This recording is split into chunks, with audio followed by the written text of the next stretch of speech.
So as you can see, I've worked down towards the bottom corner to the bottom curve here, and I need to work around this curve. So you can see I've got 1, 2, 3, 4 pinholes on the outside, but I don't have any pinholes on the inside at all. Okay, if I show you in the book, it shows to work these curves, you cloth stitch through the inside passive, you put a twist on the passive and come back. I prefer to do this curve with a turning stitch. So whilst you can do this method that's in the book, I think the turning stitch works better. It tensions up more evenly, so I'm going to use that method.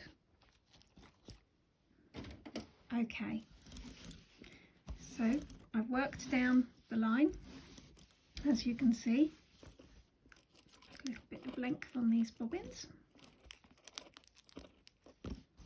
And my workers are on the outside edge.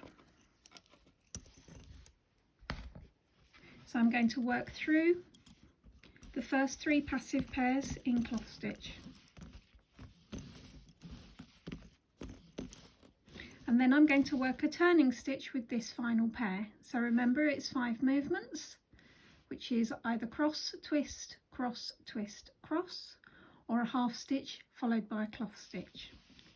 Cross, twist, cross, twist, cross. I'm going to tension this up so that my turning stitch sits on the inside of the curve line here. Then leaving this pair behind, I'm going to take the new worker back to the outside of the curve through the remaining 3 pairs. Again, cloth stitch.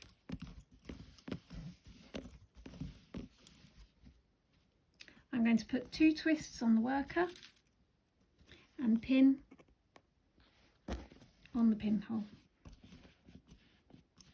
While I'm there, I'm going to tension up and just retension that turning stitch so that my braid, because I don't want my braid, my trail, to get too thin.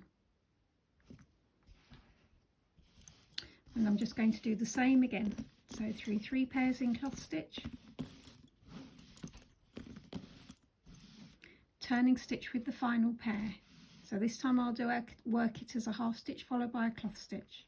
So we work a half stitch, that's the first 2 movements, and then a cloth stitch, which is the final 3. I shall tension it up.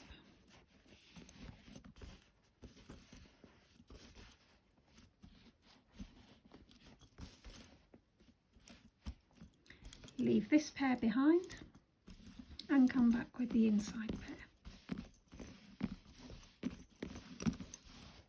Again, twist the worker twice, place a pin in the pinhole. Oops, sorry, I've nudged the camera.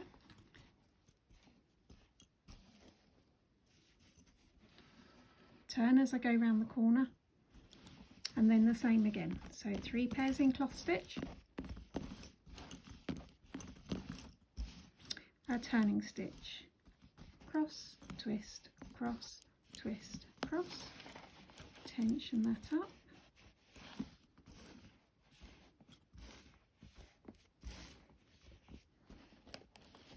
leave this pair behind and return with the inside pair. Again, I'm turning my pillow as I turn the corner. I should point out this time that you would have a cover cloth on your pillow. I haven't, so that you can see all the pattern and see what I'm doing. Twist the worker twice, place the pin and tension up.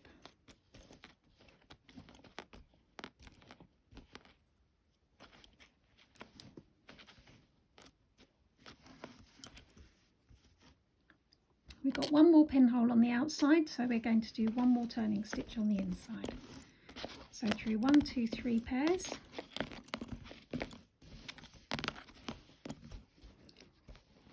let's tension that a little bit better. Okay, oh sorry, through 3 pairs even, spot the mistake.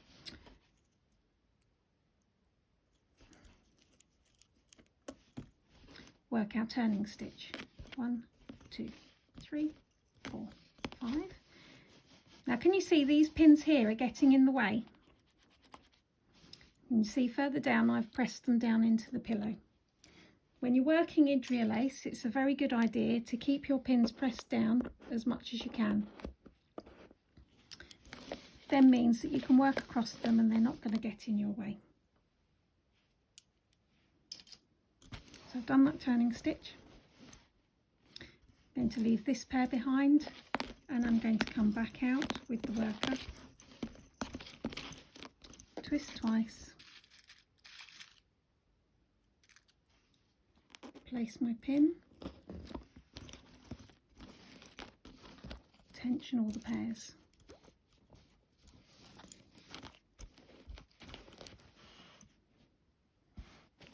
And can you see now we've got a nice little curve.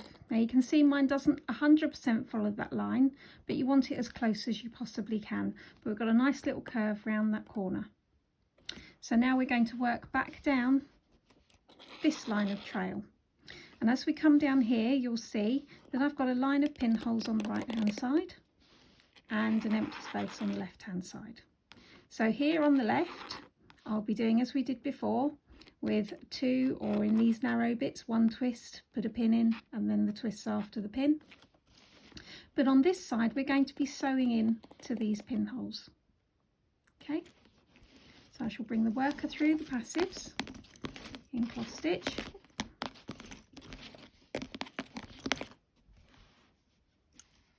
Sorry, my pillow's moving around.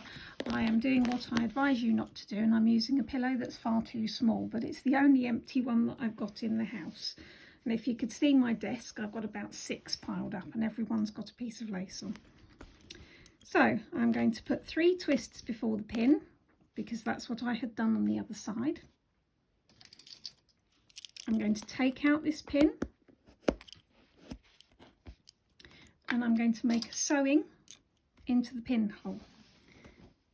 These sewings here are nice because you've got quite a big hole and you're not fighting with the threads. So can you see I've put the top bobbin above the pinhole. I'm taking the hook through the loop and I'm collecting the lower thread through the loop. Again, make a loop as we did before and pass the partner bobbin through the loop.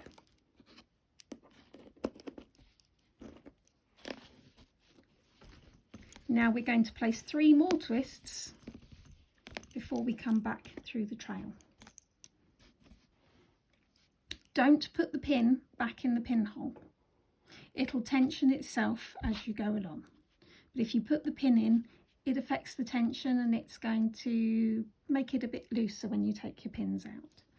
So I'm going to work in cloth stitch back to the left hand side. 1, 2, 3, 4. Here I'm going to put 2 twists.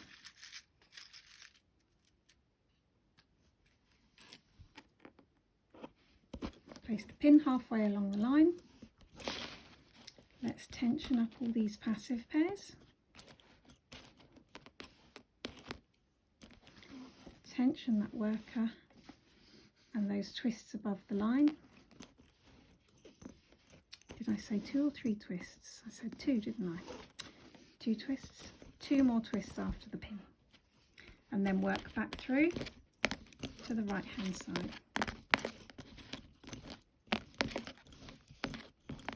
Where we meet our next pinhole. So again, 1, 2, 3 twists.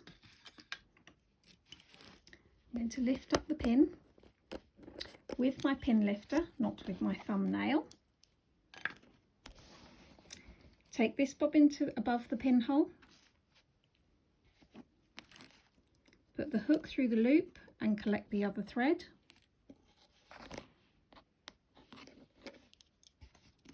Pass the partner through the loop.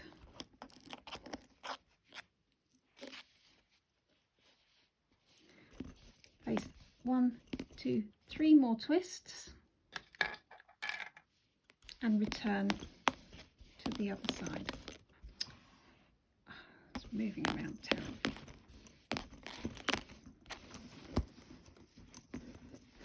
2 twists,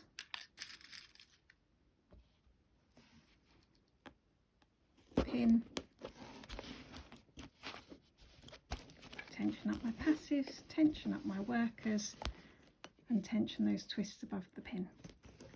Then 2 more twists before I work back through the passives. So I'll carry on in that manner